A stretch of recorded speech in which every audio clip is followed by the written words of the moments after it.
Pardi highway પર ચાલુ કારના સનરૂફ પર બેસી સ્ટન્ટ કરનારા 4 યુવાનોને પોલીસે ભરૂચથી ઉંચકી લાવી ટ્રાફિક નિયમોનું ઉલ્લંઘન કરવા અને જાહેર સુરક્ષા જોખમમાં મૂકવા બદલ પોલીસે કાયદાનું ભાન કરાવ્યું। પારડી હાઈવે પર ચાલુ કારના સનરૂફ પર બેસી સ્ટન્ટ કરનાર 4 યુવાનને પોલીસ ભરૂચથી ઉંચકી લાવી ટ્રાફિક નિયમોનું ઉલ્લંઘન કરવા અને જાહેર સુરક્ષામાં જોખમ મૂકવા બદલ પોલીસે કાયદાનું ભાન કરાવ્યું।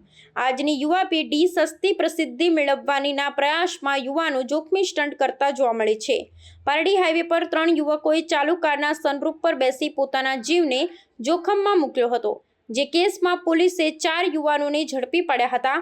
આ ઘટના નેશનલ હાઈવે 48 પર કાર નંબર GJ16 DK 3838 પર યુવાનો સનરૂફ પર જોખમી રીતે બેસતા પાછળથી આવી રહેલ જાગૃત નાગરિકે આ સમગ્ર ઘટનાનો વિડીયો પોતાના મોબાઈલમાં કેદ કર્યો હતો।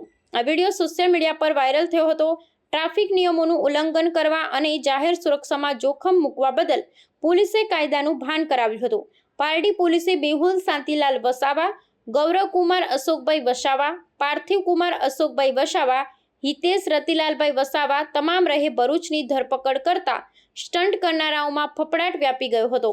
ત્યારે અગાઉ પણ વલસાડ જિલ્લા પોલીસ દ્વારા વારંવાર વાહન ચાલકોને ટ્રાફિકના નિયમોનું પાલન કરવા અને જોખમી સ્ટન્ટ ન કરવા અપીલ કરવામાં આવી છે।